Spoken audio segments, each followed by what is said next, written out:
Muy buenas tardes, buenos días o buenas noches, depende de donde nos encontremos en el uso horario. Muchas gracias a todos por venir aquí a asistir a nuestra Open Class sobre cómo resolver las dificultades que nos encontramos con los adolescentes, con los menores de altas capacidades, con altas capacidades en el sistema educativo español.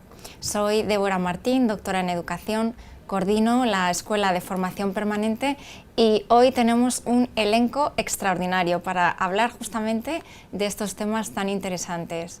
En primer lugar nos encontramos con Javier Tourón. ¿Quién no conoce a Javier Tourón? Vicerrector de Innovación y Desarrollo Educativo de la Universidad Internacional de La Rioja y lleva más de 25 años investigando sobre las altas capacidades. Muchas gracias, Javier, por asistir hoy. Muchas gracias. Roberto Ranz, psicólogo clínico, experto en altas capacidades, en identificación y evaluación de altas capacidades y además está desarrollando un proyecto completamente innovador en España para las niñas con talento. Además es el coordinador de nuestro título de experto en altas capacidades. Muchas gracias, Roberto, por venir. Muchas gracias. En tercer lugar, quiero presentaros a Marta Tourón, profesora también del título de experto en altas capacidades.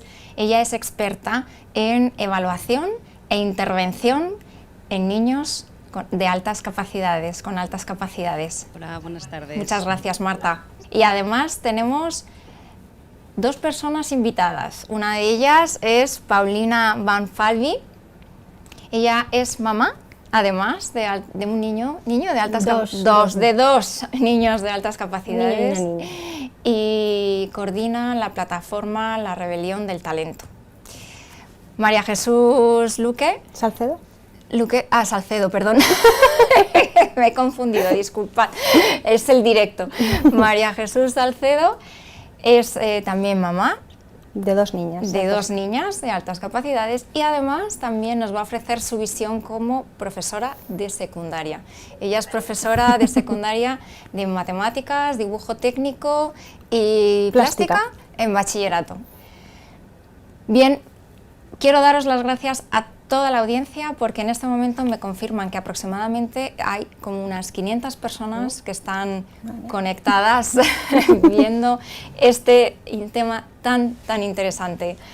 Javier, si te parece, comenzamos contigo. Me gustaría preguntarte qué es lo que está sucediendo hoy por hoy en las aulas, en nuestras escuelas españolas. Bueno, yo no lo sé, pero me parece que lo que tenemos es un déficit enorme en el problema de la identificación de los alumnos de alta capacidad, porque no hay más que ver las cifras, ¿no? Lo que yo creo que en general, salvando las excepciones, en general lo que ocurre es que hay un déficit grande de formación. Los profesores y los primeros culpables somos los que estamos en las facultades de educación, o las facultades de educación en general. Nosotros en UNIR estamos tratando de resolverlo, pero no hay una formación específica. Los temas relativos a la alta capacidad forman parte de una parte casi podría decir residual de los temarios. Es un tema que a veces está dentro de asignaturas como educación especial u otras similares, lo cual quiere decir que muchas veces los profesores que imparten estas materias tampoco son especialistas en el tema. Pero yo me he traído aquí 4 cosas que quiero enseñar, porque creo que esa es la razón de fondo. La razón de fondo de lo que pasa es que la gente no tiene formación. Yo no digo que sean culpables de no tenerla, a lo mejor no se lo han dado, pero las personas que se quieren adentrar en este campo no están quizá a veces acertando con su formación personal. Y resulta que es que ahora mismo tenemos muchos canales por los que podemos adquirir información de primerísima calidad que nos ayude, luego supongo que se hablará mucho de esto, a tener una una visión cabal de lo que son los alumnos de alta capacidad, de cómo se identifican, cómo se interviene con ellos en el aula, cuál es el camino que debe seguir la escuela hasta convertirse en una escuela verdaderamente personalizada, ¿no? Entonces, primero, voy a ir por orden. Primero, este libro. ¿Dónde está este libro? Este libro, que es un libro fantástico a ver cómo hago con él. Ah, sí, ahora se ve. Enriqueciendo el currículo para todo el alumnado. Es un libro originalmente americano, de Renzulli y Rice, que tradujo precisamente Roberto Ranz, y yo hice con mucho gusto el prólogo. Estos autores son autores clave en el mundo de la alta capacidad, y por tanto el que no quiera aprender cómo se enriquece el currículo para todo el alumnado es porque no ha querido leerse ese libro, que Roberto ha tenido la amabilidad de ponérselo en castellano. Pero es que luego tenemos otro, que es este, que lo hemos publicado en UNIR hace poco, que tiene que ver con los modelos, la identificación, básicamente. Es otro libro esencial que cualquier orientador, cualquier profesor debería leerlo. Bueno, pero luego tenemos, y todo esto es a golpe de clic, Esto, por ejemplo, es el número monográfico 368 del que yo hablo hasta el aburrimiento, ¿verdad?, que está en castellano y en inglés. Basta con hacer clic en la página del Ministerio para tenerlo. Y luego ya, para los que tengan más tiempo, más ganas, ya entonces tenemos otro tocho, porque esto sí ya es un tocho, que es el último libro que ha publicado la American Psychological Association, que es, digamos, la Biblia de lo que piensa la academia ahora mismo sobre la alta capacidad, el desarrollo del talento, cómo se interviene, etcétera, ¿no? Por tanto, ¿qué es lo que pasa? Que hay un déficit de formación y hay pocas ganas de abordar el problema. Pero quiero decir una cosa que la pensaba esta mañana y termino. No es solo un problema de los profesores, es también y antes un problema de los directores. Porque yo he dicho en más de una ocasión que los colegios las escuelas deberían venir obligadas a evaluar el potencial de todos sus alumnos para el aprendizaje. Porque una escuela que no sea personalizada es una escuela que es una escuela a medias. Y claro, para liderar esos grupos de profesores, para poner en marcha estos proyectos tan ambiciosos de transformación de la escuela, es necesario que haya un equipo de dirección que esté por la labor. Es decir, que yo lanzaría un mensaje y recordaría aquello que ya decía el informe McKinsey, que los directores tienen que ser líderes de la instrucción. Y yo tengo la sensación de que muchas veces los directores, por decirlo de una manera coloquial, están a por uvas en vez de estar, o están a por los papeles en vez de estar a por las personas. Y yo de momento no diría nada más. Me parece que esto ya es suficientemente serio. Así es, Javier. La verdad es que parece que hay un déficit importante de formación y que los equipos directivos, de hecho, además con la legislación, precisamente con la introducción de la LOMCE, nos habla de que los equipos directivos debían de ejercer y ser líderes de proyectos educativos, no solo gestores y administrativos. En este caso, ¿qué es lo que nos plantea la legislación sobre las altas capacidades? ¿Cómo se aborda desde la legislación? Roberto. Buenas tardes. Bueno, lo primero que decir es que tenemos en España una gran y rica legislación sobre esta materia. Desde la LOCSE hasta la actualidad, España es uno de los países que en Europa más ha producido en el campo legislativo sobre la atención de la alta capacidad y el talento. Básicamente esta legislación se ha centrado en dos cuestiones básicas. Por una parte, las medidas de aceleración o flexibilización curricular para los niños, tanto en educación primaria como en secundaria, y luego una segunda parte orientada a lo que sería la parte de adaptación curricular y evaluación psicopedagógica. Pese a que tenemos una legislación avanzada y a la altura de los mejores países de Europa, lo que observamos es que hay una distancia absoluta entre la legislación y lo que es la vida real de las escuelas y la atención educativa de los niños. Si hablamos, por ejemplo, de la aceleración o flexibilización, nos encontramos que esta es una medida poco utilizada, poco llevada a la práctica y que apenas son muy minoritarios los colegios y centros educativos que la ponen en marcha. Existe todavía una estigmatización o una mala comprensión o una mitologización errónea de esta respuesta y, por tanto, habría que incidir más en la formación de la flexibilización y el enriquecimiento del currículo en el ámbito escolar para que esta medida pueda ser llevada a la práctica con mayor normalidad. Por otra parte, tenemos un gran problema, que es que no tenemos un protocolo unificado de identificación de alta capacidad en nuestro país.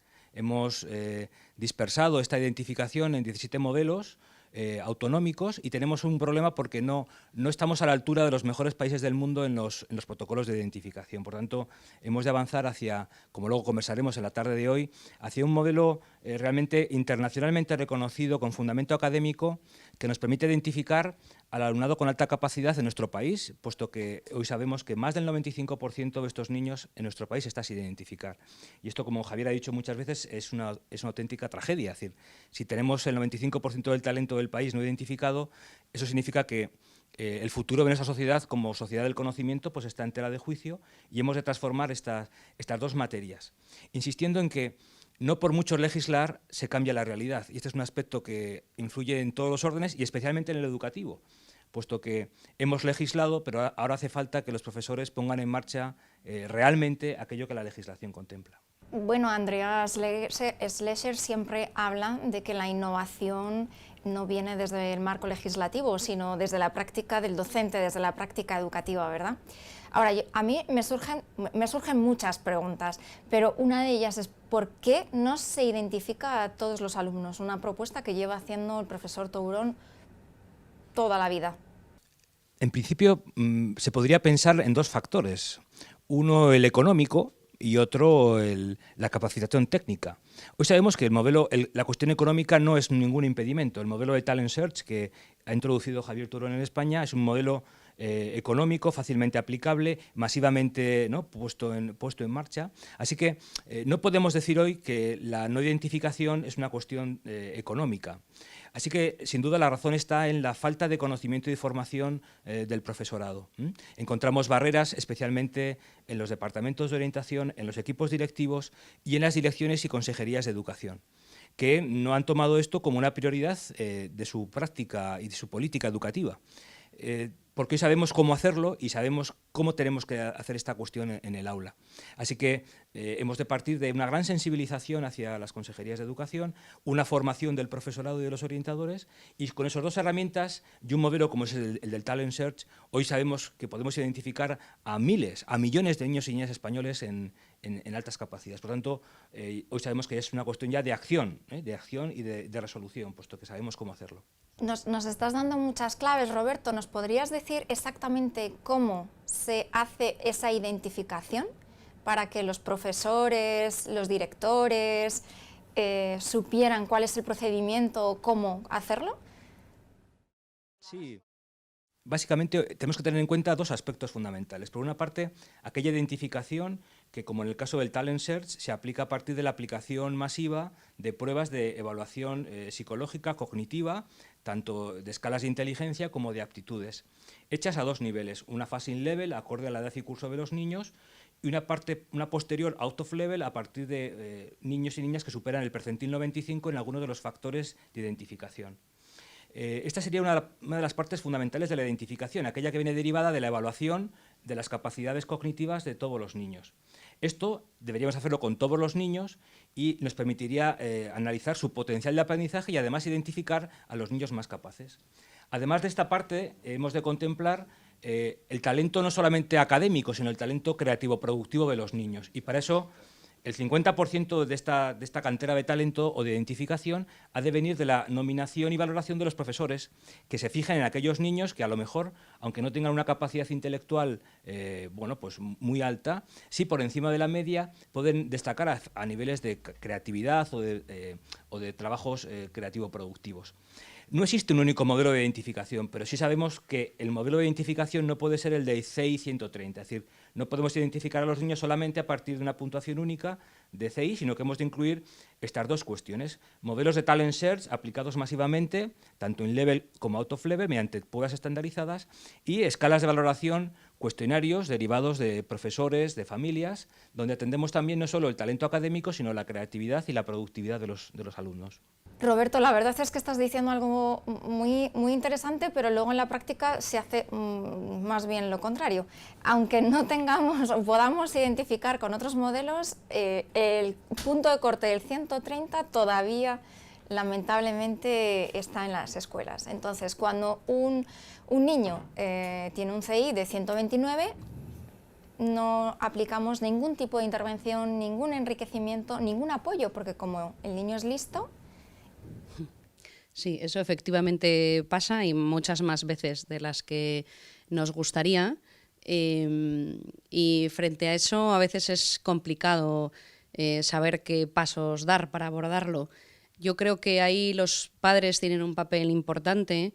Cuanto más estén formados los padres y sepan que efectivamente la respuesta del orientador o del profesor al respecto de su perfil o el perfil de su hijo, si ellos están bien formados y saben que efectivamente, como bien ha explicado Roberto, pues para determinar un perfil de un niño con altas capacidades no es suficiente una puntuación X y ellos pueden aportar al colegio y al profesor muchas otras informaciones al respecto del perfil de su hijo que pueda completar bueno, pues esa valoración y esa evaluación, y pueden de alguna manera también provocar pues que evalúen al alumno en otro momento o con otra prueba. Que evalúe otros aspectos donde podamos determinar esto o su perfil de un mejor modo. En este caso, bueno, pues a veces sí nos encontramos este freno, y la manera, pues de nuevo, es que los padres puedan aportar a los profesores y a los centros educativos pues esas otras alternativas que existen y esa otra bueno, pues información que desconocen. Y aunque no es fácil, se puede. También te diré que bueno, nos encontramos también casos en los que los alumnos tienen puntuaciones realmente sorprendentes, informes de evaluación que son muy contundentes. Supongo que a Roberto también esto le pasa muy a diario, y sin embargo la respuesta educativa también deja bastante que desear. O sea que en ocasiones no es solo que no tenemos un perfil claro, sino incluso también con niños con un perfil realmente claro y contundente y con una necesidad encima de la mesa, esto no pasa, ¿no? Y por último, sí me parecía interesante al respecto del diagnóstico y del modelo de talent sets que contaba Roberto, bueno, pues por lanzar una lanza y decir, bueno, un mensaje también positivo. Sí es cierto que hay escuelas y centros bueno, pues con una sensibilidad especial y que están empezando a hacer cosas, y hay centros en los que sí se ponen en marcha procesos de talent search de manera sistemática. Tenemos ejemplos bueno, pues claros y que podríamos explicar, donde se evalúa la capacidad potencial de sus escolares, y con esa información luego pues toman decisiones educativas, y con los alumnos que hemos identificado después de ese talent search con un potencial interesante, pues se hace un planteamiento de trabajo en la escuela específico con ellos. Entonces, yo quiero decir una cosa aquí, en fin, para no navegar mucho por las alturas, y vamos a lo concreto.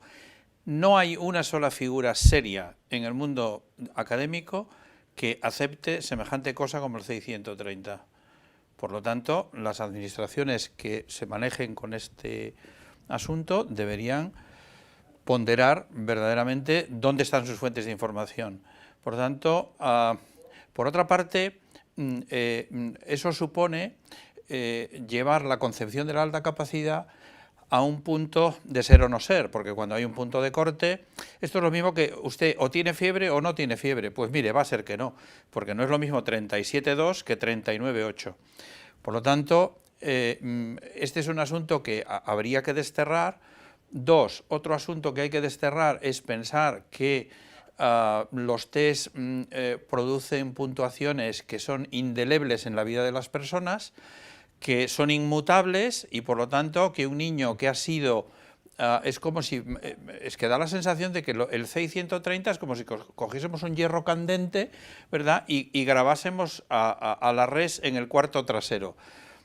Es que no es así, esto no es así. Hay errores de medida, hay errores de la circunstancia, hay niños que no responden bien a unos test y a otros sí, hay niños que en un momento determinado deciden que ellos no quieren realizar una determinada prueba y por tanto no lo hacen bien, etcétera. Por tanto, hay que entender que los procesos de identificación o de establecimiento del perfil de competencias, de habilidades, de fortalezas de las personas es variable a lo largo de la vida, es cambiante, y por tanto las respuestas educativas tienen que ser cambiantes, pero es que cualquiera que esté en el mundo educativo sabe que esto es así, pero parece que saben que esto es así solo para los que no sean de alta capacidad, y esto es lo que verdaderamente, en fin, no sé, debería producir algún tipo de revolución, por lo menos pacífica, en el sistema educativo, porque si no, lo que estamos haciendo es dejar fuera de la ecuación a un 15 o un 20% de la población escolar,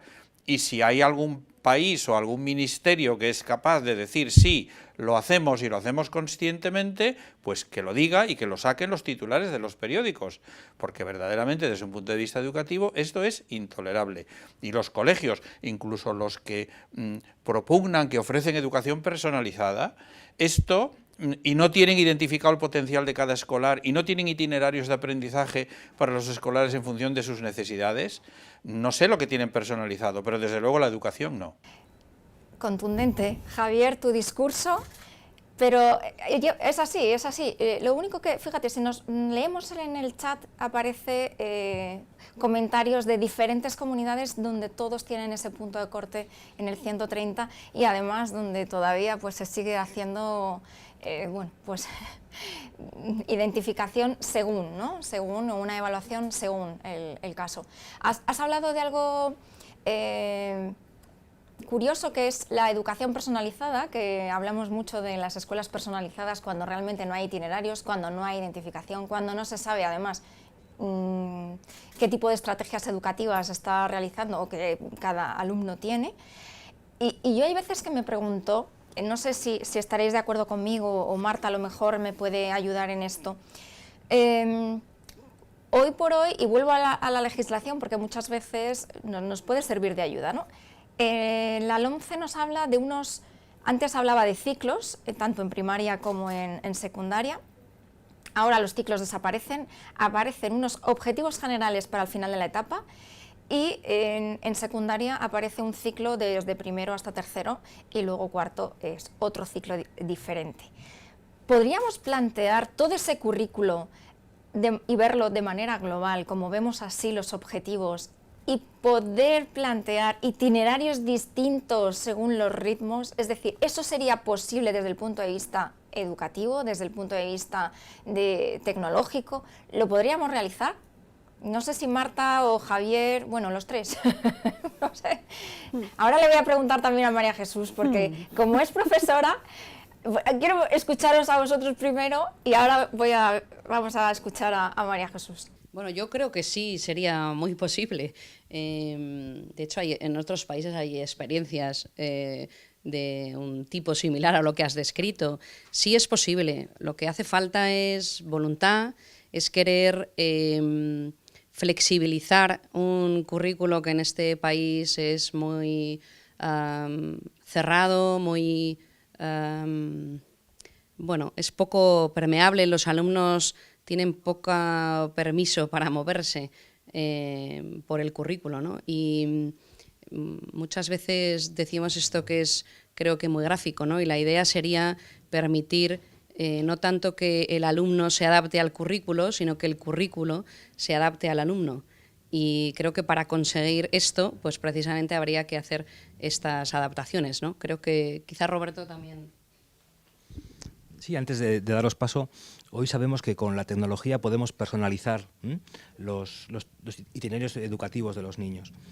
Solo basta que, como en la LOMCE ya aparece, tengamos claros los estándares de aprendizaje y a partir de esos estándares podamos personalizar a partir de los intereses de los niños mediante la tecnología esos caminos. Seguro que también desde Madrid podéis darnos vuestra perspectiva y conocer también la perspectiva de una profesora, ¿no? en este campo. Eso es, eso es. María Jesús, ¿cómo te plantearías tú esto en tu centro, por ejemplo? Hombre, a mí me parece una idea fantástica.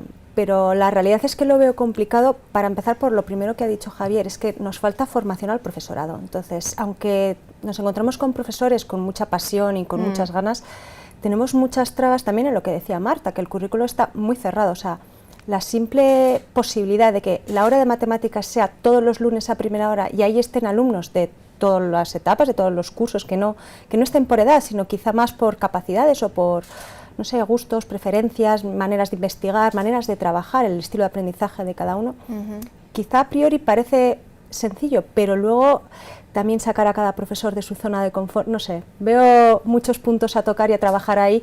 Oye, que con ilusión y ganas se puede, pero a día de hoy... Si nosotros hiciéramos una programación didáctica y la planificáramos desde primero, en tu caso, desde primero hasta tercero, y que lo viéramos de una manera global, pudiendo hacer una organización en función de intereses y proyectos, si ese proyecto, no la programación, sino como proyecto de centro, estuviera totalmente definido y se planteara inspección, ¿creéis que tendríamos dificultades en este sentido? Porque la legislación no nos habla. Pues yo creo que no. Yo creo que es más la traba, el problema está en que los profesores no sabrían prepararlo, no sabrían abordarlo, pero si tú me lo das ahí definido y vamos ahí con las cosas hechas, es posible que, bueno, es posible, no te digo, desde luego en mi centro nos encontraríamos con un montón de docentes dispuestos a llevarlo a cabo y la inspección, vamos, yo creo que estaría, si lo dejamos todo preparadito, y yo creo que sí. Organizado, ¿no? Sí. Hombre, yo sí... Como madre, ¿cómo lo verías? Claro, si me permites, pues es que yo no creo que haya ningún problema por parte de la inspección, porque tenemos una realidad que hay las escuelas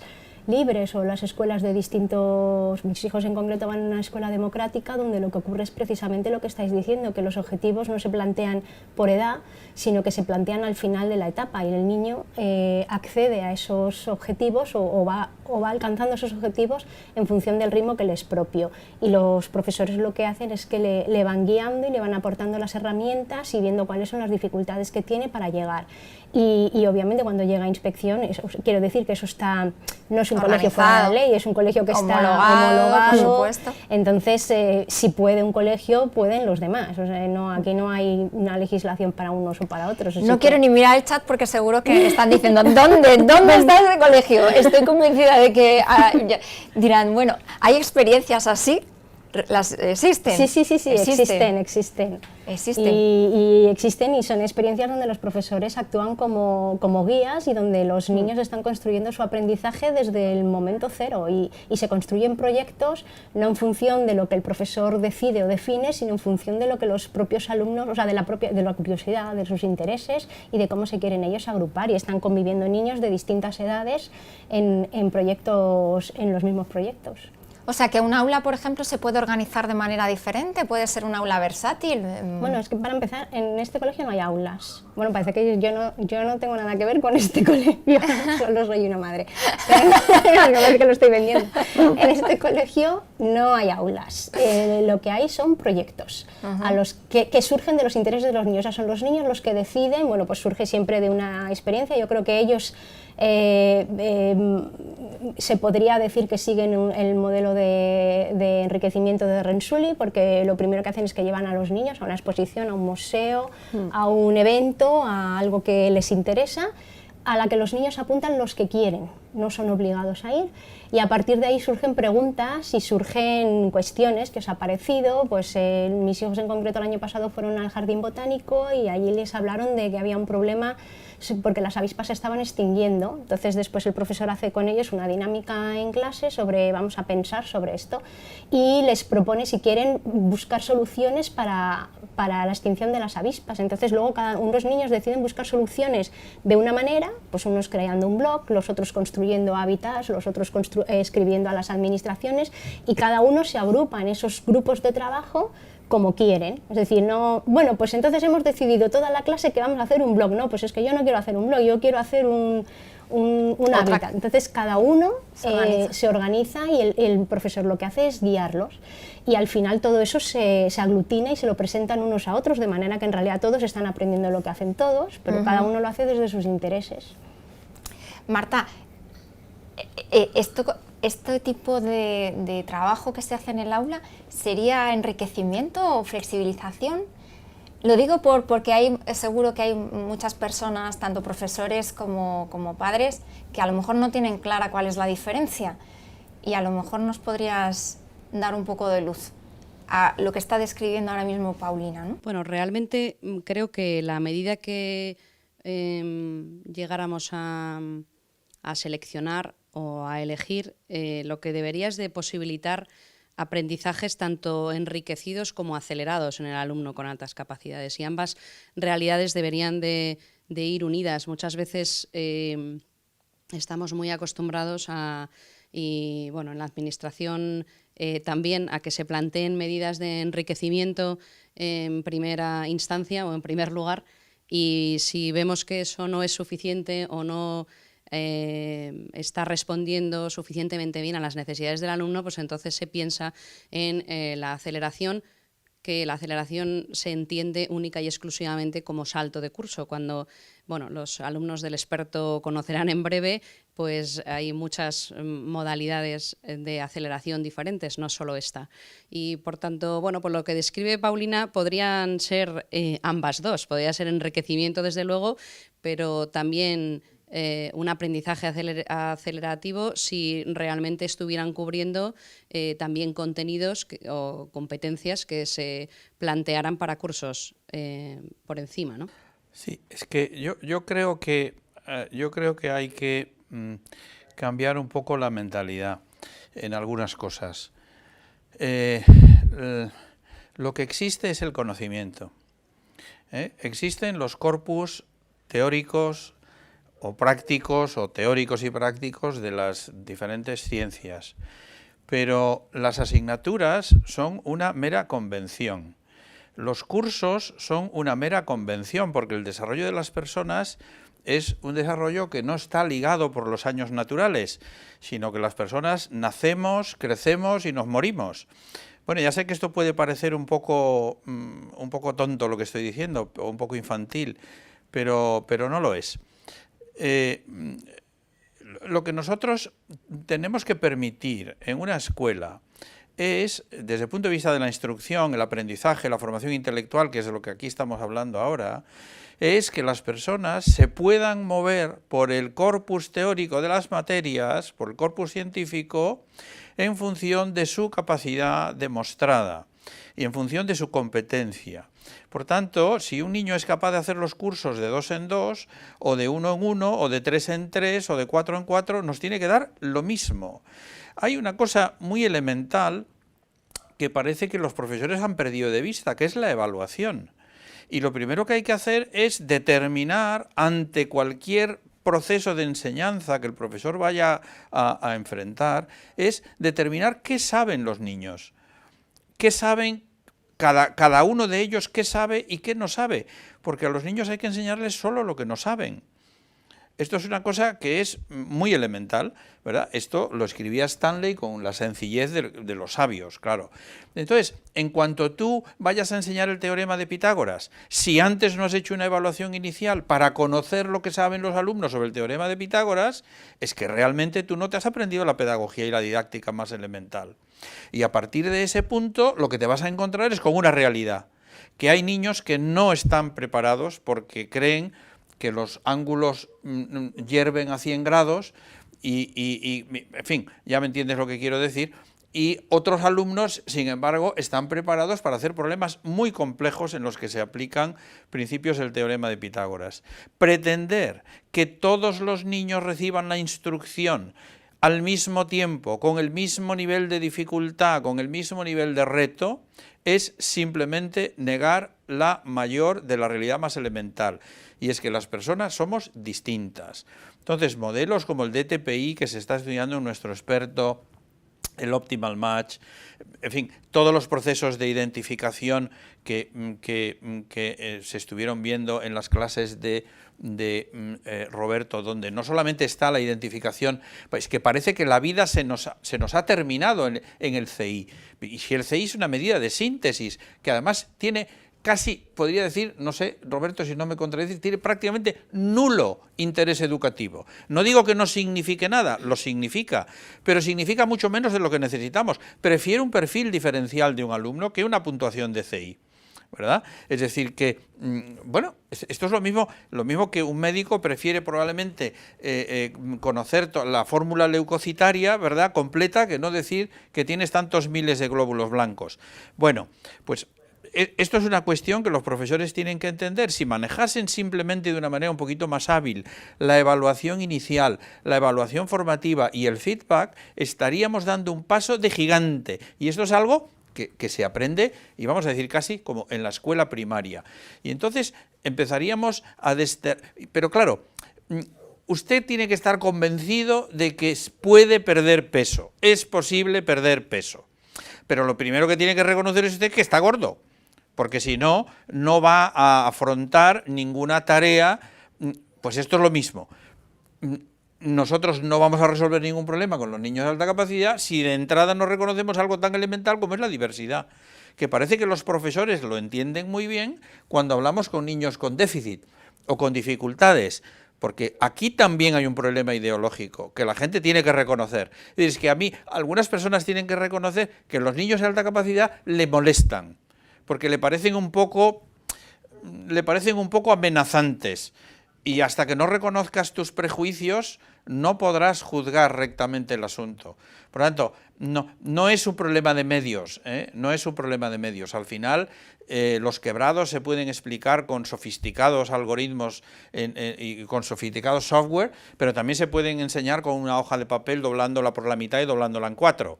Quiere decir que no es un problema de medios. Yo creo que es un problema de voluntad y de preocupación, de saber que mucho talento que tienes en tu clase no se está desarrollando porque tú no te has puesto a ello.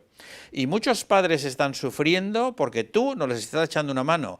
Y muchos niños están sufriendo y no quieren ir al cole porque en el cole se aburren, porque te estás empeñando en enseñarles lo que ya saben. Y seguro que mis colegas aquí, pues ya veis que yo me voy calentando además poco a poco, porque claro, llevo en esta guerra mucho tiempo. Y parece que yo no sé explicarme muy bien, porque sí, yo me explico, pero nadie me hace caso. Javier, hay un error de base, y es en relación a la evaluación, el concepto de evaluación. Nosotros nos lo encontramos en muchas ocasiones en los centros. No hay diferencia entre evaluación y calificación. Entonces, el plantear la evaluación inicial a lo mejor solo es, bueno, pues hacer una especie de repaso del año anterior ¿y por qué tengo yo que hacer una evaluación del año anterior que parece que de alguna manera le estoy poniendo en tela de juicio a mi compañero? ¿Cómo se hace la evaluación inicial en los colegios? Bueno, además es que es optativa y se hace en algunas asignaturas sí, en otras no. Yo creo que es mucho más eficaz si la haces al comienzo de tema o al comienzo de, no sé, cuando vas a cambiar de tercio, ¿no? Que vas a empezarles a enseñar, es un poco lo que decía, que para qué les vas a enseñar algo que quizá ya sepan. Exacto. O a lo mejor puedes ponerte a trabajar con ellos de otra manera, que lo profundicen desde otro punto de vista, y eso necesita un pequeño control antes de empezar a dar la materia para ver, porque ese control no hace falta que sea a modo de examen, que puede ser... no. No es necesario. Me querías pillar ahí, No, hombre, puede ser de mil maneras, pero también un debate entre ellos, o un proyecto, o un poco lo que tú decías, lanzar una pregunta y estimular su curiosidad y que ellos empiecen a preguntarse y a ver qué saben realmente y que quieran tener ganas de aprender más. Entonces ahí es cuando les tienes y les puedes guiar el aprendizaje, que ellos vayan llegando a alcanzar los objetivos. No sé, ¿cómo lo veis vosotras? No, yo lo veo absolutamente así, pero realmente creo que hay una dificultad en cuanto al concepto de evaluación en muchos casos. Se confunde lo que es la evaluación con una calificación.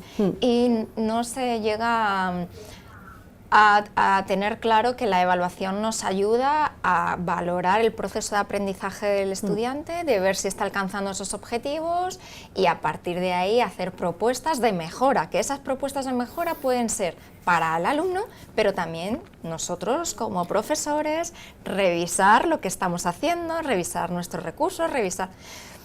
Pero estás atacando lo que yo te comentaba antes de la zona de confort del docente, que yo creo que está muy instaurada ahora mismo, que no nos planteamos mejorar porque bueno, estamos cómodos con cómo lo estamos haciendo. Entonces no es lo mismo por lo que pienso yo que no se identifican ni se evalúan más niños porque, claro, ojo, a ver si va a dar, que voy a tener que atenderles. Claro, entonces La identificación se queda ahí parada porque, bueno, todos son muy listos en mi clase, yo trato a todos igual. El alumno medio que no existe, que es para el que tradicionalmente se está dando la clase. Oye, y entonces hablas del docente. ¿Qué perfil tiene que tener un profesor que puede atender a alumnos con altas capacidades? Que sea un buen profesor. O sea, no hace falta que sea más que un buen profesor, no un profesor que esté ahí parado, ¿no? Que realmente que tenga interés en el alumno, en sacar el mayor potencial, ayudarle a exprimir su potencial, que el alumno pueda aprender, que sea feliz descubriendo y aprendiendo cosas nuevas, no que vaya al colegio aburrido o a aburrirse o a otra vez lo mismo de siempre. Yo Sí. creo que un profesor que atiende las altas capacidades creo que lo primero que tiene que entender cuál es su función como docente, porque de todo lo que estamos hablando hay un problema de base, que entendemos la educación como la transmisión de contenidos, lo que ha dicho Javier. O sea, mi función como profesor es llegar al aula, soltar unos contenidos y evaluar en qué manera mis alumnos han memorizado esos contenidos, ni siquiera los han aprendido, solo me interesa si los han memorizado. Entonces, si entendemos la función docente desde ese perfil, nos sobra todo, nos sobra la diversidad, nos sobra la evaluación inicial y, por supuesto, cualquier cosa que hagamos, como ha dicho María Jesús, pues como me va a suponer más trabajo, pues mejor no lo hago, que es un problema muy importante que tenemos las familias cuando solicitamos una evaluación por alta capacidad, que se ponen y dicen, Dios mío, si tengo 30 niños, ya estoy atendiendo a 5, este es uno más. Entonces, si nos lo podemos evitar, porque al fin y al cabo, además pensamos que ¿para qué va a necesitar si él ya va bien solo? Que es otro de los errores. Pero claro, si consideramos que en la función del docente y ese profesor se plantea, no, mi función no es transmitir conocimientos, mi función es darles la oportunidad a todos mis alumnos de desarrollarse y de llegar tan lejos como puedan. En ese momento sí necesito hacer una evaluación inicial para saber no solo qué conocimientos tienen, sino cuál es su potencial, en qué áreas son más fuertes, en qué áreas son más débiles, cómo puedo ayudarles a desarrollar fortalezas y debilidades, cuál es su estilo de aprendizaje y qué me puede aportar como alumno a esta comunidad de aprendizaje que formamos todo. Pero ese es el problema un poco, ¿no? Es que todo nos sobra. Si nuestra función es transmitir conocimientos y evaluarlos, pues ya está. E ir contra el reloj porque tienes que cumplir y tienes efectivamente, que la programación. Y lo que hacemos es que esos contenidos sean homogéneos, transmitidos con métodos homogéneos, evaluaciones homogéneas, y entonces al que no llega le ponemos andamiajes y ahora me dices que al que se pasa también le tengo que poner, es que no llego, o sea, es que es normal. Y dices, entonces, te falta, creo, un profesor, o sea, un intermedio entre el que se centra solamente en soltar su rollo y ya está, y el que... Porque es verdad que hay muchos profesores que están concienciados y que tienen ganas y que quieren sacar el máximo provecho, pero es lo que os decía, o sea, vas contra reloj, tienes que cumplir, al final te va a venir la inspección, vas a tener que dar tus datos, tienen que hacer tus notas finales, y dices, me encantaría hacer, y siempre vivimos todos los profesores con las ganas ahí, y no poder. Y yo creo que ahí es por falta de formación, pero ahí porque no sabemos hacerlo. hacerlo. Es lo que has dicho tú antes, que no sea la labor de un profesor héroe, sino que sea un proyecto desde el centro, porque entonces el problema de la inspección está solucionado, porque no soy yo solo como profesor en mi aula que lo hago diferente y al final tengo que intentar casar con lo que hace el centro, sino que el centro tiene un proyecto donde no hay bloques de asignaturas ni bloques por edades, sino que hay objetivos a finales de etapa y entonces yo pues estoy cumpliendo tanto con la legislación como con las necesidades de mis alumnos, que al final el profesor tiene que decidir si sirve al sistema, a la burocracia, o si sirve al alumno y a sus necesidades. Ya. Parece que no es algo fácil, pero quizás en general, y no es solo del profesorado, sino quizá lo que tenemos que hacer es también orientar a los padres. No sé, Marta, tú tienes mucha relación con las familias, cómo poder abordar el que la educación no es solo centrarse en el contenido. Lo digo por lo siguiente, en muchos centros que quieren hacer un cambio y apuestan por un cambio metodológico, pasan de un modelo de instrucción directa donde el profesor es el que vuelca todo el contenido a plantearse una metodología activa, plantear técnicas didácticas diversas. en las que desarrollan realmente competencias. Pero en muchas ocasiones el profesor dice, claro, pero es que luego vienen los padres y me dicen, es que no vamos por el tema 3 o no vamos, o es que se saltan. Pero ese no centrarse solo en el contenido, ¿no tendríamos que también plantearle a las familias que hay que educarlos de otra manera? La clave está en que no los profesores vayan por un lado y las familias por el otro. Creo que tanto familia como centro educativo o todos los agentes que están implicados en la educación de ese alumno y en el caso de los niños de alta capacidad deben de ir todos en la misma dirección.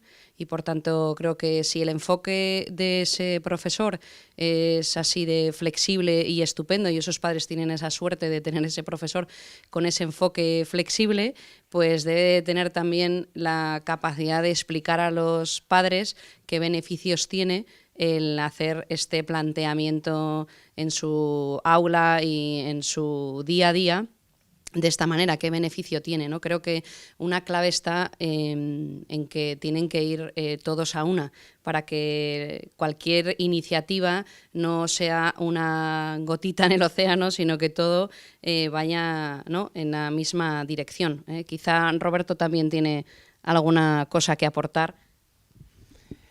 Sí, en este punto considero clave dos aspectos. Uno es introducir la perspectiva de las niñas en la alta capacidad. Es decir, tenemos una falta de identificación y desarrollo del talento en esta población especialmente. De ahí la importancia de desarrollar proyectos específicos que también tengan en cuenta, ¿no?, el desarrollo del talento femenino, puesto que si analizamos las estadísticas de nuestro país, vemos que mayoritariamente los niños identificados se corresponden con el sexo masculino, mientras que las niñas son infradiagnosticadas y infravaloradas. También es importante en este punto que mencionemos a la empresa. La empresa tiene un papel muy importante en el desarrollo del talento y debe ir de la mano con las familias y los centros educativos y el profesorado. Y en la actualidad sí que existe una creciente sensibilidad dentro de la responsabilidad social corporativa y especialmente las compañías tecnológicas de la importancia que tiene el talento y de la importancia que tienen las empresas a la hora de desarrollarlo. Si hablamos del talento digital, de la falta de perfiles profesionales, hemos de identificar tempranamente el talento en las escuelas para que posteriormente las empresas puedan tener ese talento que actualmente encuentran con mucha dificultad. Y por tanto también aquí es una llamada, ¿no?, a las compañías para que tomen en serio el tema del talento y apuesten por la alta capacidad, puesto que el futuro de nuestro país está en gran medida en las manos de estos niños que podamos estimular y desarrollar, y también del profesorado que podamos formar, ¿no?, a partir de expertos como, por ejemplo, pues el nuestro en UNIR. Estoy leyendo mientras hablan mis colegas y de aquí, de los que están conmigo en Logroño y los que estáis ahí, veo cosas interesantísimas en el chat que no hay tiempo de responder, pero tendré que verme esto grabado para volver a ello, ¿no? Alguien hablaba antes desde Holanda, que esta es la maravilla de la tecnología. Es como cuando alguien dice, no, es que yo estoy en un pueblo. Pero ¿cómo que estamos en un pueblo? Pero si da igual, si hoy en día con la tecnología ya se ve que da igual donde estemos, ¿no? Es decir, se puede distribuir educación de mucha calidad estando, y uno la puede recibir estando donde esté. Decía que en Holanda las aulas plus, como hay también en Alemania, como hay en otros países, ¿verdad?, donde incluso en los países nórdicos, en fin, bueno, en el libro que enseñé antes, mostré antes así rápidamente de APA, hay un capítulo mío con Joan Freeman donde hablamos de la situación de la alta capacidad en Europa y ahí se dan muchas pistas, ¿no? Nuestros problemas no son únicos, nuestros problemas no son únicos, pero tenemos algunos específicos, porque España es España. Y claro, seguimos teniendo un déficit muy grande en el desarrollo del talento, porque hay un porcentaje muy pequeño de alumnos en los niveles superiores, en todos los estudios de rendimiento y demás, ¿no? Bueno, luego, como dije que no me hacían caso, alguien se quejó en el chat y le pido disculpas porque dicen que en su colegio sí me hacen caso y que procuran. Bueno, pues yo siempre cuando se hace una generalización siempre se ofende al caso particular, pero no. Bueno, pues estupendo, eso me congratula. Pero los profesores también tienen que desterrar la idea de que los niños, lo dijo Paulina antes, de que los niños no necesitan ayuda. Los niños de alta... eso es lo mismo que si yo dijese ahora, como profesor, que ya llevo algún tiempo, digo, no, es que he llegado a la conclusión de que los doctorandos no necesitan ayuda. Si ya han terminado una carrera, están haciendo la tesis doctoral, Bueno, oiga, no, es que los médicos una vez que terminan la carrera, los médicos residentes no necesitan ayuda, ellos ya van a llegar a ser grandes médicos por sí mismos. Bueno, es que esto es simplemente negar la evidencia de lo que tenemos delante. Los niños necesitan ayuda, probablemente mucha más ayuda que niños que tengan una capacidad más modesta, precisamente por eso, porque tienen... Bueno, y luego hay un matiz que antes se me pasó y no quiero dejarlo pasar, porque antes leía una entrevista de José Antonio Marina, con el que coincidí en alguna ocasión en un programa de televisión, que él es un gran defensor de la memoria, y yo también. Y ahora, a veces, los profesores, porque esto es la ley del péndulo, dicen que esto de la memoria no es importante, cuando la memoria es clave para cualquier función intelectual que podamos hacer, ¿no? Y también se mencionaba allí lo de, bueno, que los niños hagan lo que quieran, lo que les guste, lo que les parezca. Bueno, cuidado, cuidado, porque hay muchas partes que son habilidad. Los niños lo que tienen que aprender desde muy jóvenes es que en esta vida hay cosas que nos gustan y cosas que no nos gustan. Hay cosas que nos gustan más y cosas que nos gustan menos. Esto es como con la comida, ¿verdad? Pero hay que comer de todo. La dieta tiene que ser equilibrada. Entonces, te puede gustar más las matemáticas y menos la literatura, pero eso no quiere decir que tú vayas a ser un gran matemático si eres un ignorante en tu formación literaria. Por tanto, los niños tendrán que hacer también muchas cosas que no les gustan o que les gustan menos, ¿no? Y luego, otra cosa que a mí me parece que es muy importante que quede claro es que cuando somos beligerantes con el CI 130, yo soy beligerante con el CI 130 y con cualquier otro, porque de lo que tenemos que huir es de las etiquetas, porque cuando tengamos la escuela que necesitamos, no hace falta etiquetar a nadie, porque lo que tenemos allí son niños y niñas, jóvenes, adolescentes, que lo que tienen es simplemente que desarrollarse personalmente, tienen que crecer armónicamente como personas, pero sobre todo formarse intelectualmente, porque los colegios nacen para que las personas se formen intelectualmente. Uno, como, en fin, bueno, contaría aquí la anécdota aquella que del señor que me decía que los niños iban al colegio a convivir. No, al colegio no se va a convivir, al colegio se va a trabajar. Otra cosa es que como consecuencia del trabajo se convive. Donde realmente se convive es en la familia, pero también en la familia se trabaja. Bueno, pero lo que quiero decir es que nosotros, ninguno de los que estamos aquí, queremos poner etiquetas a nadie. Justamente lo que queremos es que cada uno sea considerado como lo que es, una persona única e irrepetible, que tiene un itinerario de desarrollo personal que es distinto de su vecino, que puede ser muy parecido al de muchos otros, pero que tendrá sus especificidades. Y hasta que no lleguemos a una escuela personalizada, seguirá siendo cierto lo que decía Aristóteles, que es tan injusto tratar desigualmente a los iguales como tratar igualmente a los desiguales.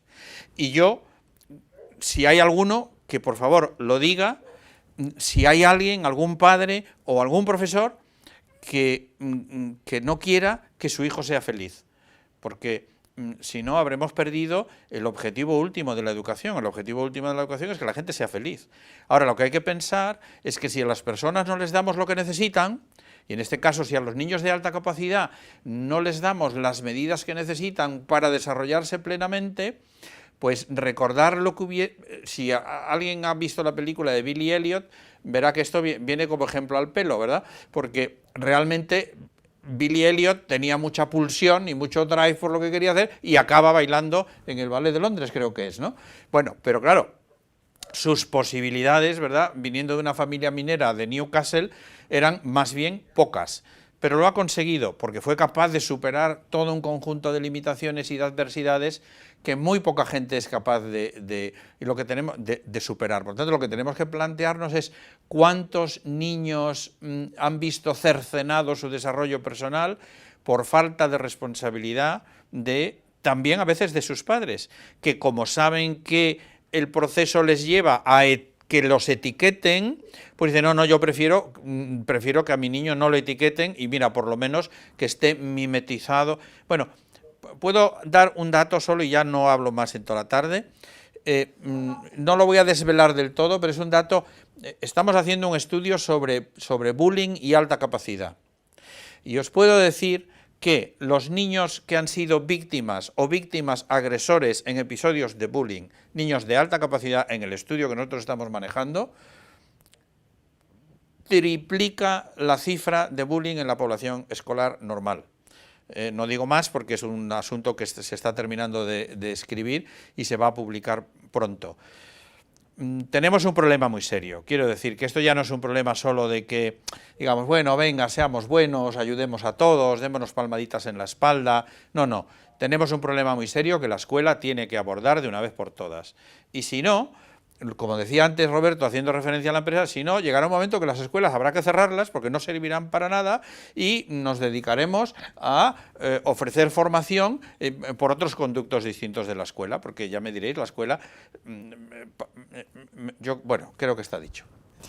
Sí, la verdad, Javier, yo muchas veces también me lo pregunto, si ese criterio de pertinencia al que habla la UNESCO para realmente atender las demandas sociales, si se está cubriendo desde la escuela. Hay veces que, escuchándote, yo creo que en general la audiencia tendrá la sensación de que eres un visionario, ¿no? Porque te adelantas unos años, quizás unos cuantos, a una escuela personalizada, que sí, tecnológicamente se puede hacer, técnicamente se puede hacer, pero todavía necesitamos formación, necesitamos saber cómo se puede realizar. Has dicho tres cosas que me gustaría aclarar o apuntar, ¿no?, a tus comentarios. Por un lado, que la escuela, cuando hablamos de flexibilidad, de que los niños hacen lo que quieren, recojo una frase de María Montessori que a mí particularmente me gusta mucho, y es que ella tenía en la escuela esta frase, y es que los niños en esta escuela quieren lo que hacen, no hacen lo que quieren. No es lo mismo. Otro aspecto que me resulta de interés a algo que has mencionado es que en la educación superior hay un rendimiento, parece que inferior, ¿no? Que no hay una identificación o hay una evaluación. ¿Las altas capacidades se van perdiendo con el tiempo? Es que además teníamos aquí esta pregunta de una mamá que nos va perdiéndose con el tiempo si no se hace una intervención adecuada, si no tenemos una escuela adecuada. Sí, por supuesto. Este es uno de los mitos que el profesor Pfeiffer destaca en su libro, el mito de que la alta capacidad es para toda la vida. Hoy sabemos que la alta capacidad no es para toda la vida. La alta capacidad se puede desarrollar en talento en función del contexto y las intervenciones que el alumno pueda recibir. Y por tanto, efectivamente, el talento que no se cultiva, como bien ha dicho siempre Javier, pues, se pierde, y también las puntuaciones de capacidad cognitiva fluctúan en el tiempo en función de la respuesta educativa que los niños reciben. De ahí también la importancia de que los procesos de identificación sean recurrentes y sistemáticos y cada 3 años podamos reevaluar a los niños para saber, ¿no?, cómo es su desarrollo y si están creciendo al ritmo adecuado que estamos trabajando con ellos. También notamos en el chat también se mencionan cosas interesantes sobre los niños con Asperger o con TDAH asociados a alta capacidad, y también destacar la importancia de cómo en nuestro experto abordamos esta parte de la atención a la diversidad con diagnósticos diferenciales, ¿no?, atendiendo a la diferencia entre alta capacidad, autismo de alto funcionamiento y TDAH. Pero hay muchos padres que precisamente por esa tipificación que se suele hacer en las escuelas les da miedo, ¿no? Bueno, casi que prefiero que no se identifique porque lo van a relacionar rápidamente o con TDAH porque es un niño inquieto, porque tiene curiosidad, o casi con el Asperger porque está ensimismado, concentrado en sus temas de interés. Entonces, ¿cómo? Débora, si me permites, sí. yo me he llegado a encontrar padres que prefieren que su hijo esté identificado como un TDA porque va a tener una respuesta en el centro y dicen, no, de altas capacidades, no, bueno, es listo, pero no, sobre todo es que es tan inquieto que es TDA, entonces que me lo diagnostiquen como TDA y así está atendido en el centro. A mí se me rompen las carnes. Pues me acabas de poner los pelos de punta. Sí, efectivamente, pues, pero lo he oído, te lo digo. Entonces, a mí me da muchísima pena porque el primer escollo nos lo encontramos en las familias, porque saben que no van a tener esa respuesta, entonces dicen, por favor, que no me la etiqueten, que mi hija no esté... no sé, yo creo que tenemos que intentar naturalizar todo esto, son diferentes, razonan de otra manera, pero no pasa nada, simplemente que, no sé, al que tiene gafas, al que tiene dioptría se le pone gafas, no sé, no pasa nada, son distintos, se les atiende de otra manera, pero no por eso va a haber que etiquetarles, no sé. Y eso es lo que hace a las familias frenar esa posible identificación y que les puedan atender luego en el aula. Yo quisiera, a ver, es verdad que yo también me encuentro muchísimas familias, demasiadas, incluso que coincide, soy profesora y he sido de altas capacidades o tengo hijos de altas capacidades, cuya obsesión e interés y objetivo es que su hijo sea como los demás y que creen y ven eso como algo positivo. Claro. Pero es verdad que los profesionales de la educación son los que son, no son las familias. Es decir, yo si voy al médico y me dice que me tengas que tomar una pastilla de hierro y yo no me la quiero tomar porque me produce efectos secundarios, pues a ver, ¿quién es el profesional de la medicina que me tiene a mí que explicar cuáles son las consecuencias de no tomarme lo que me está aconsejando? Es decir, ¿las familias tenemos responsabilidad? Sí. Y de hecho, si hay tan poquita identificación y tan poquita sensibilización es porque las familias tradicionalmente no han presionado. Presionan el 0,29% que sus niños realmente lo están pasando mal, y eso alimenta también el cliché de que los niños de altas capacidades son raros o tienen problemas porque son los que afloran, porque son los que el sistema al final está identificando. Y el resto de familias están, por favor que no me toque, a mí que no me obliguen a salir del armario, pero es que nosotros no somos profesionales de la educación. Es que el profesional de la educación, sea orientador, sea director, sea profesor, es que es el que nos tiene que explicar y el que nos tiene que acoger, y además el que tiene que crear en el centro educativo un entorno y una cultura donde destacar, donde que a mí me flexibilice, a que mi hijo le flexibilicen, tal. Primero, no sea cosa de uno, porque las cifras nos están hablando de un 15 o un 20%, y segundo, no se ha visto como una cosa rara. Y si esa cultura no existe, las personas todas, seamos de altas capacidades o de lo que sea, tendemos a mimetizarnos con el entorno, que ese es otro de los problemas que tenemos con la no identificación. Entonces, no podemos culpar a los padres de ser seres humanos que cumplen con la necesidad de adaptarse al grupo. Claro, si la cultura es de homogenización, pues yo quiero que mi hijo sea homogéneo, por favor. Pero si la cultura no es esa, la cultura en el centro es de estimular a los niños para que se desarrollen, para que destaquen, para que se muestren tal cual son, pues entonces mi miedo va a desaparecer y se va a difuminar. Y si el experto el profesional de la educación me lo explica, como te lo explica un médico, un abogado, cualquier otro profesional, entonces yo lo acabaré entendiendo, porque ya no estamos en un entorno en que estamos en los años 50, que los padres eran ignorantes. Ahora, los padres no somos ningunos ignorantes, todos tenemos nuestra formación, nuestra educación, lo que pasa que al final estamos, ¿cómo se dice?, inmersos en los mismos mitos que el resto. Pero claro, no es nuestra, es nuestra responsabilidad porque son nuestros hijos, pero no somos los profesionales ni los expertos. Me parece que es muy interesante eso que planteas. Claro, si la solución solo estuviera en uno de los dos lados, pues quizás sería más fácil o hubiéramos llegado a otro punto, o estaríamos en otro punto después de tantos años tratando este tema de la alta capacidad. Efectivamente, los padres no son los únicos que tienen una responsabilidad importante en esto, pero sí es cierto que no es infrecuente encontrarnos padres con mucho miedo a que se les evalúe a sus hijos o a que se les dé una información a sus hijos sobre sus capacidades, porque efectivamente, como tú bien explicas, tienen miedo a que se les señalen, a que se les etiqueten y sobre todo que el profesor no le dé la respuesta adecuada. Y están en su derecho a tener ese miedo, ¿no? Y lo que quieren es proteger a su niño. Y por otro lado, pues está también la responsabilidad de los centros educativos, de los profesores, de esos otros agentes que también tienen que hacer una parte importante en esto. Por tanto, yo no creo que es tanto, me parece que es un conjunto de muchas cosas que son las que no funcionan. Los padres creo que deberían de dejar de tener miedo, de, como bien decía María Jesús, que lo vean tan natural como cualquier otra realidad, ¿no? No es raro, cada día veo a padres y muchas veces se sientan en la silla casi como con temor a sentarse porque, yo realmente no estoy muy seguro, yo no sé si realmente lo que mi niño tiene es alta capacidad, no sé si este es el sitio, ¿no?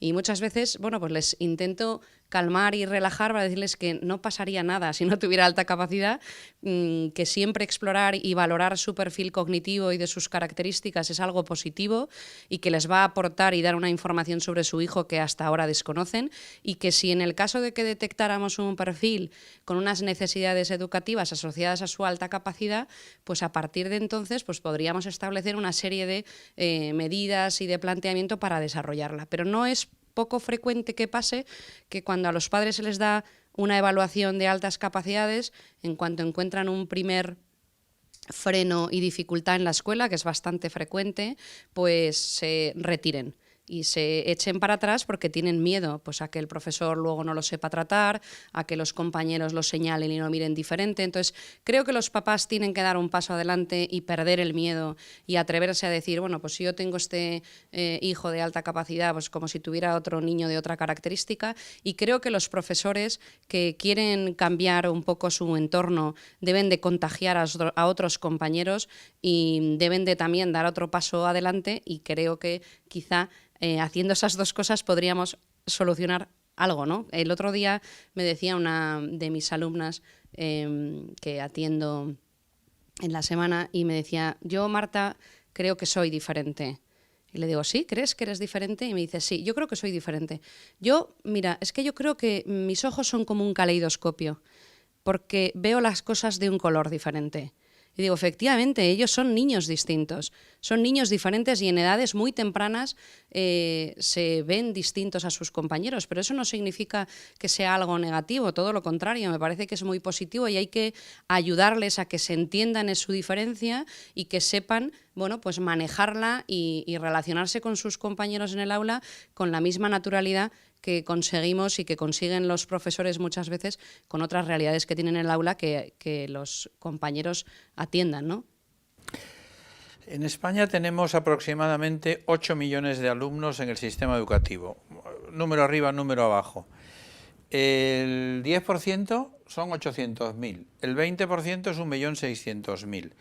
El problema de los niños de alta capacidad dejará de serlo cuando tener alta capacidad ya no sea un problema. Y bueno, esto que parece un poco es un juego de palabras, evidentemente. ¿Y cuándo dejará de ser esto un problema? Cuando en todas las escuelas los niños pululen, los que tienen alta capacidad, los que tienen una capacidad media, los que tienen una capacidad baja, los que tienen un déficit de aprendizaje, los que tienen una displasia en la cadera, los que tienen escoliosis idiopática y los que tienen diabetes tipo 1. Quiero decir, cada persona es un mundo y es un universo y ya está. Y cuando empecemos a convertir las escuelas de hoy en lo que fueron las escuelas de la Grecia antigua, pues se habrá acabado el problema. Y entonces ahora la gente tiene miedo a ser etiquetada porque es la singularidad. Porque todavía, incluso los adultos siguen pensando, es que este es un, que aquí fijaros que no hemos dicho la palabra, pero la voy a decir una vez, este es un superdotado. Amigo mío, estamos perdidos. Es lo mismo que es que este es pianista, sí, pero ¿cómo es de bueno el pianista? Claro, entonces yo creo que el problema está aquí. Necesitamos una mentalidad diferente, con unos profesores que estén bien... Y luego hay otro asunto que yo creo que es importante, que no quiero que se pase, porque alguien por ahí hablaba de las asociaciones de padres, etcétera. Quiero decir dos cositas. Uno, voy a decir una cosa que va a chocar un poco, pero el enriquecimiento no es la solución.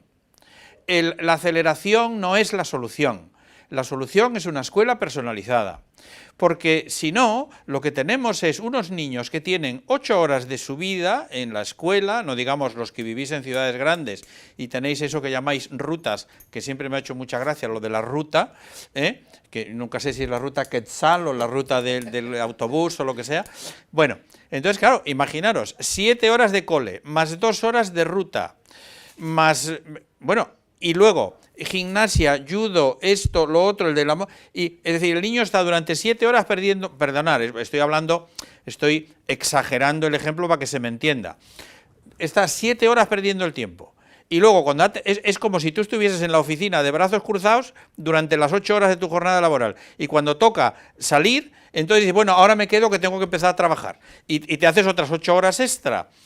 Esto no puede ser porque los niños tienen que, es que miro hacia abajo porque para veros y a donde tengo que mirar es a la cámara. Bueno, digo, por tanto, lo que quiero decir, lo que tenemos que hacer es enriquecer el tiempo escolar de los niños. Y luego es cierto que la escuela tiene un papel limitado en el desarrollo del talento, no lo tiene todo. Luego tenemos todo un conjunto de acciones extraescolares, como eran aquellos campus que hacíamos en CTI y actividades formativas que se hacen en las universidades, en otros centros, etcétera, que es la respuesta extraescolar, que es otra cosa, que son programas avanzados de nivel muy alto, adecuados a las velocidades de aprendizaje y al nivel de reto que necesitan los alumnos, y eso sí que me parece que es una respuesta cabal, tal como la estamos viendo en muchos países europeos y sobre todo en Norteamérica. Bueno, por tanto, ojo con el enriquecimiento, porque podemos quedar muy tranquilos y decir, bueno, ya hemos identificado 25.000 y van allí los sábados unos ratos y con eso ya tenemos el tema resuelto. Cuidado, eso no sirve para nada, absolutamente para nada. Bueno, a ver, estoy exagerando, bueno, sirve para un poco, pero poco. Pero luego tenemos otra historia, los padres. Los padres tienen que asociarse,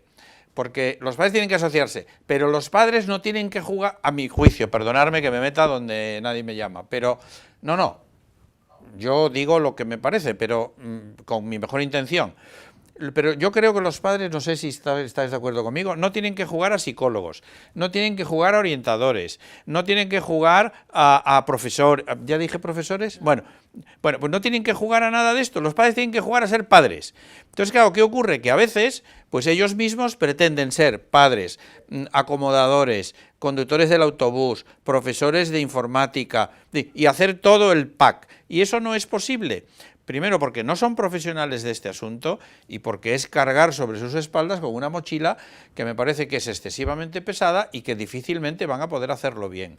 Pero sí que es muy importante que se asocien para tener una fuerza y una presión frente a la escuela, frente a la administración, para lograr que poco a poco o mucho a mucho se vaya abriendo un camino que hasta ahora parece que está relativamente cerrado. Hemos avanzado de todas maneras bastante, porque hace pocos años no había nada. Ahora tenemos 45 o 46 o 48 asociaciones de padres.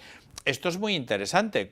Claro, cuando haya miles y miles de padres asociados que canalizan la ayuda de profesionales adecuados, que estén bien formados, porque hay informes que, en fin, pues entonces yo creo que las cosas se facilitarán mucho, ¿no?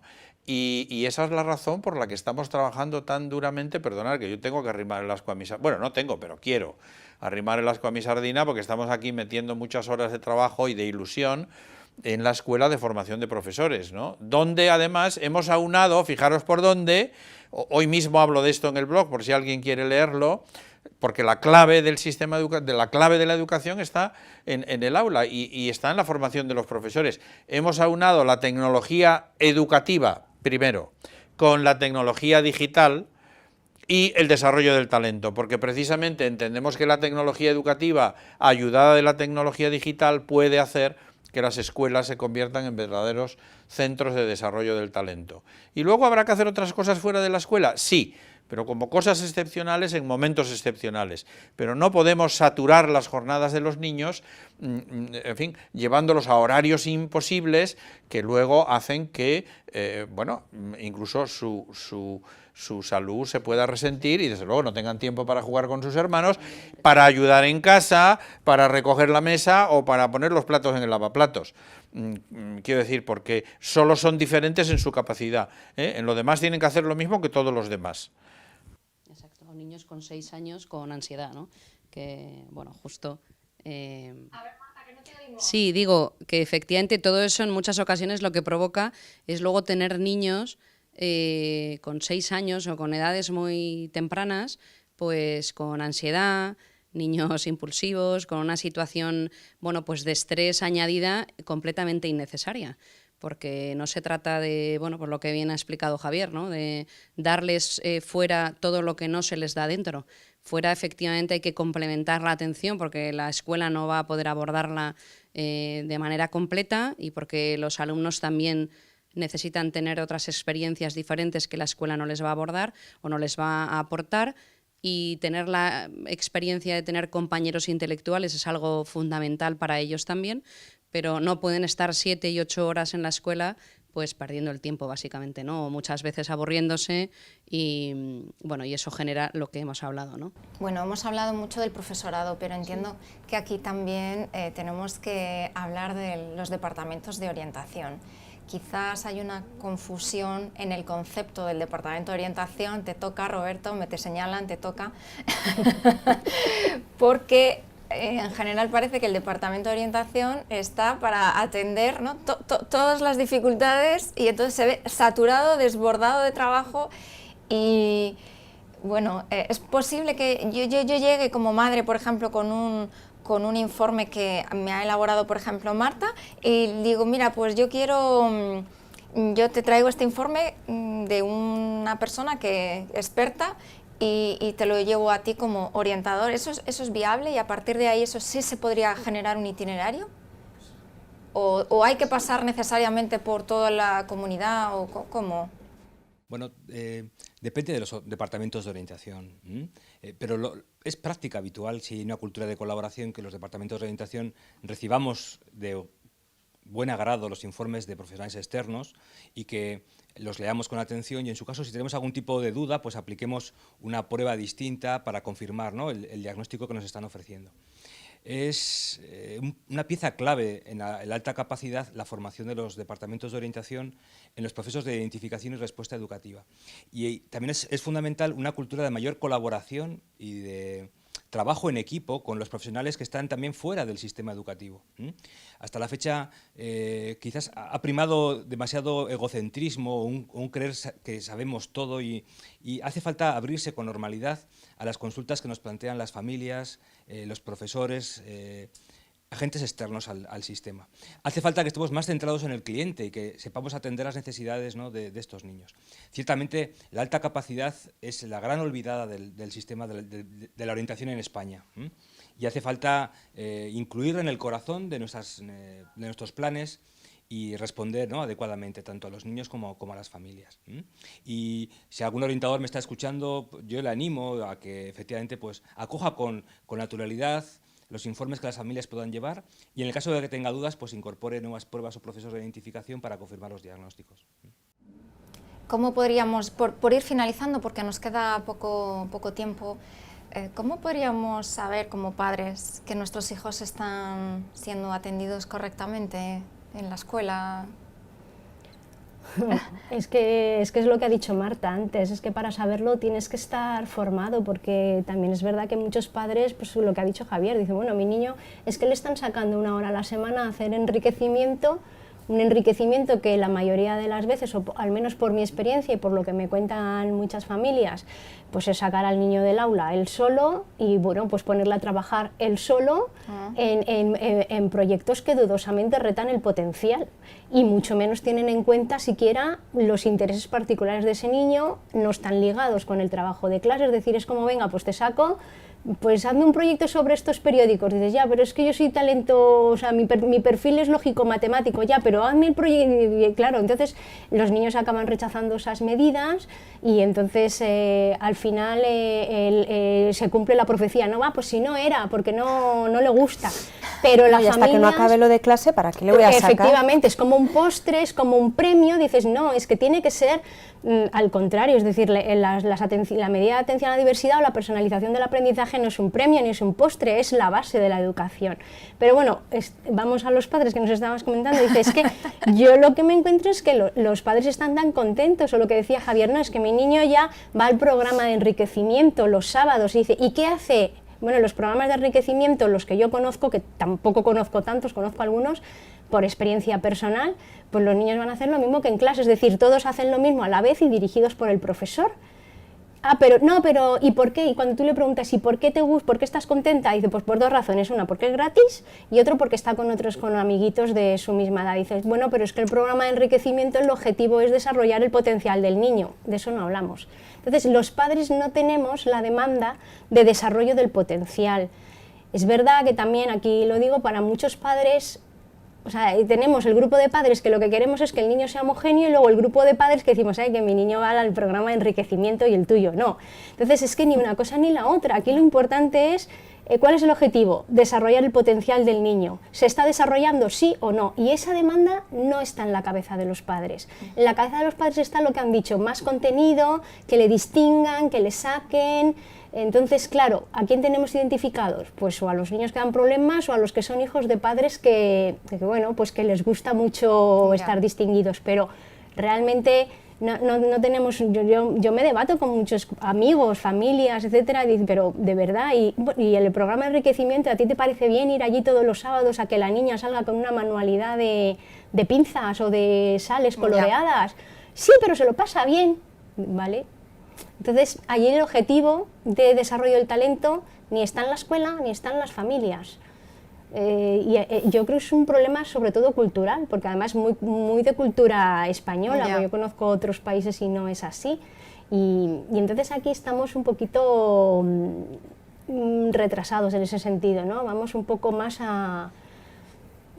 buscamos otras cosas, a que el niño se saque el título, que sea como los demás, que tenga buenos amigos para ver si tiene buenas redes el networking, social, ¿no? y que se coloque.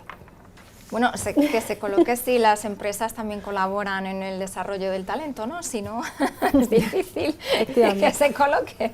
Sí que quisiera recordar que vamos a lanzar desde UNIR programas formativos, ¿no? para las familias, y también que nuestros espectadores vean a dos alumnas de nuestro experto que están acompañando a la Débora para que puedan pues, también ver la formación de excelencia que estamos aportando, ¿no?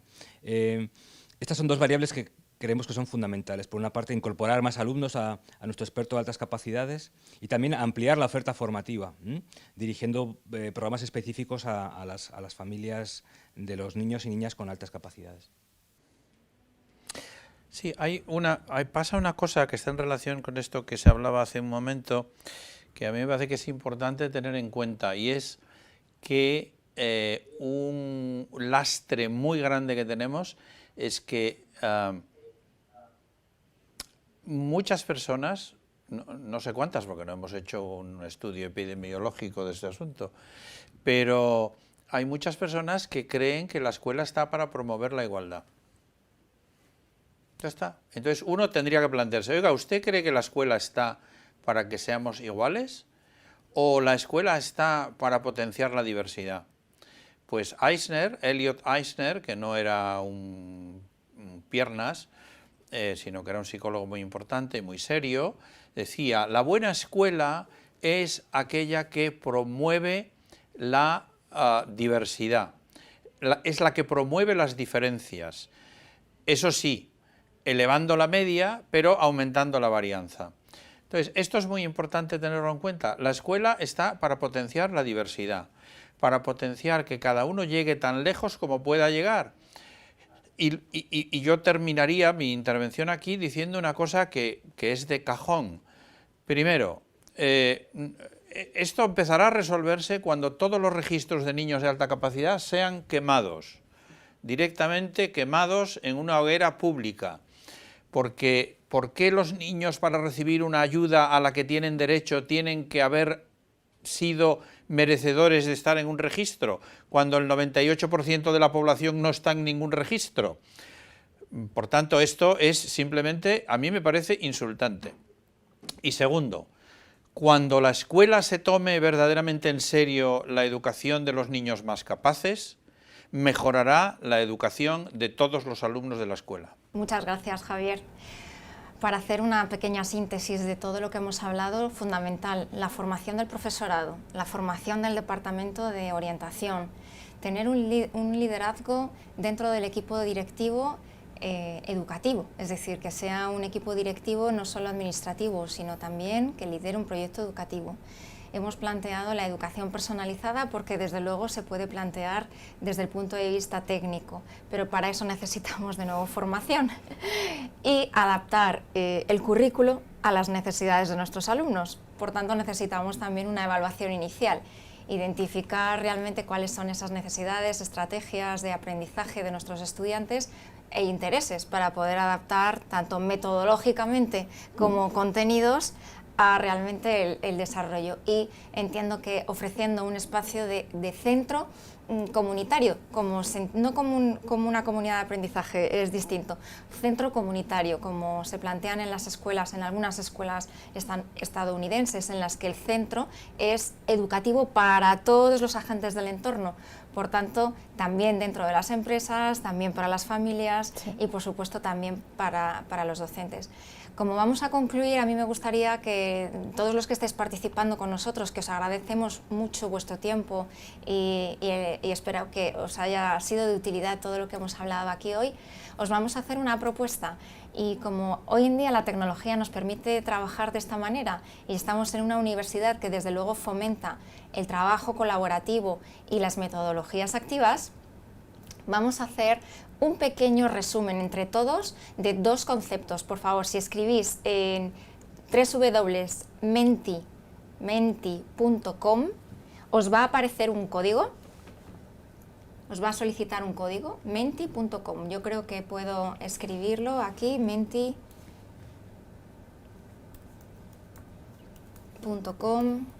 Os lo dejo en el chat. Gracias. Los compañeros del... Voy a compartir aquí para que veáis el código.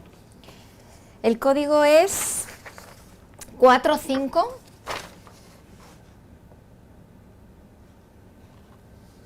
2768. 452768. Por favor, 2 palabras, 2 conceptos clave que hayáis podido rescatar y de lo que hayáis aprendido hoy para resolver precisamente la atención de los niños con alta capacidad. Formación. Vamos a ver lo que pasa en esta... Bueno, formación, personalización, voluntad. Sí, es online y además ahora mismo está la audiencia, los compañeros, sí. Cambio radical, concienciación, muy bien. Profesorado, formación en grande. Formación en grande quiere decir que desde luego es una de las palabras que más se está repitiendo. Formación aparece también porque no lleva tilde y por eso se ha duplicado, si no la reconoce la herramienta. Formación adecuada, concienciación, reciclaje, compartir. Trabajo en equipo. Trabajo en equipo. ¿Veis? Felicidad, sí señor. Cuidar.